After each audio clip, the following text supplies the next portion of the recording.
Hey guys, I'm Suko and we are approaching the end of 2024, so you know exactly what that means. Game of the Year Contender. Before we get into it, let's talk about games that recently dropped and why I don't think they'll even contend. First up is Dragon Age. I'm a big fan of trying a game out for yourself for the final verdict, but it's really hard when everyone is saying it's mid. Luckily, I did end up trying it, and I'm not gonna lie, this nigga is trash.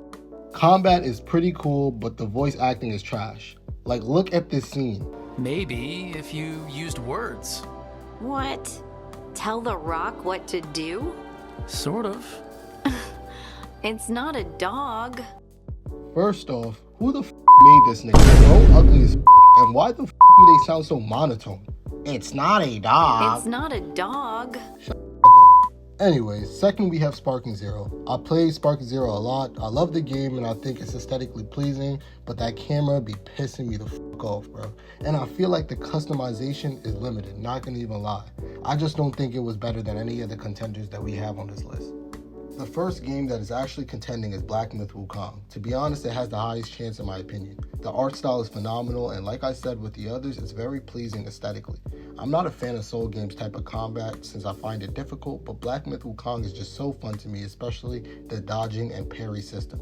The game was great from start to finish, which is hard to find in games nowadays. If this game does not win, we all know it's gonna at least get nominated. That's how good it is. Get off that nigga dick, bro. What is you doing?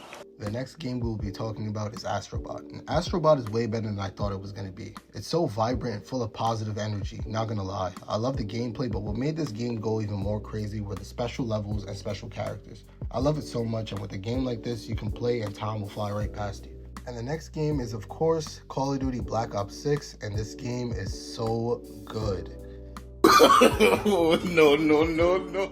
But hear me out, this game is just so fluid and I'm happy they brought back Nuketown. The campaign is probably the best story we had in a while from them, so please don't roast me. I don't think it will win, but it can contend for sure. The next game we are going to talk about is Tekken 8, and a disclaimer is that I've never played it. Even though I haven't played it, I'm going to give it its props. Most fighting games nowadays tend to focus more on multiplayer and barely single player content, and Tekken 8 is able to satisfy both with 10 hours of single player content. If you know fighting games, then you should know that this is impressive. It's impressive because most fighting games nowadays usually have around 3 to 4 hours of single player content. Next up is Helldivers 2. I don't care what anyone says, but Helldivers 2 is probably my favorite game so far on this list. Helldivers 2 is more than just a game, it's a lifestyle. Bruh. This game was huge when it came out, and it became Sony's fastest selling title ever. It sold 12 million in 12 weeks. That's 1 million per week, which is insane. Some people say Helldivers 2 fell off, but after their balance patch dropped in September, players started coming back and the game is on a rise again, which makes me so happy, bro. The next game we have on this list is Silent Hill 2. I know people love this game, but I don't think it deserves to be Game of the Year because it's a remake. They didn't have to start from scratch like all the other games on this list, but that's just my opinion. It's a good looking game and I had a blast playing it, but I don't think it should win, to be honest. I know the Silent Hill fans are going to come after me, but it's whatever. The next game we have is Legend of Zelda Echoes of Wisdom. And I never played it, but conversation dried up after a week. And like it or not, I have not heard someone speak to me about this game, and that does not translate well in the Game of the Year awards. Now we move on to Animal Well, which was a cool game, but had some cons I did not like, such as having to collect firecrackers every time you died, which I hated, and going through a whole level and then realizing you need a required tool to proceed. So I do not think it will win Game of the Year. The next game is Space Marine 2, and this game is actually pretty good. I love the combat system and it reminds me of Helldivers a bit. The world building is actually pretty solid in my opinion as well. The only reason why I don't think it will win is because it gets repetitive really quick. The next game we have is Balatro, and let's be real, it's a card game, bro. It is not going to win. I don't know how many times I have to argue with people. Balatro has no shot at winning Game of the Year. I don't care how fun you think it is, it's a card game. Bruh. I'd rather literally play Suicide Squad than play Balatro, bro.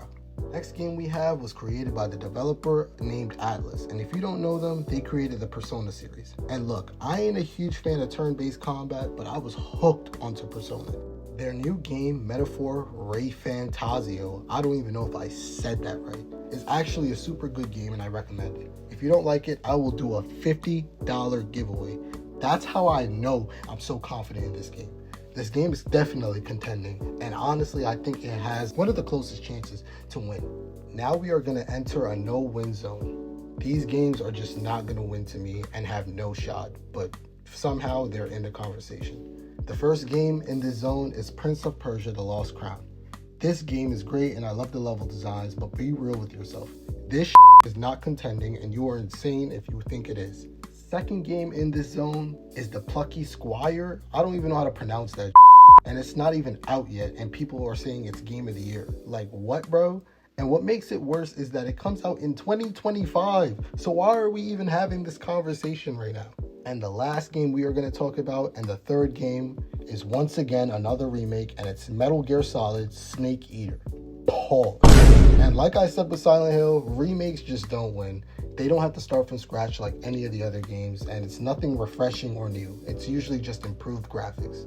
And honestly, that's the end of the video. If you did enjoy this video, please like, comment, and subscribe. And please comment what you think the game of the year will be. I just want to know everyone's opinions and see if we are all on the same page. And if not, that's cool too. I respect everyone's opinions. But that's all for now. I'll see you guys in the next one. Bye.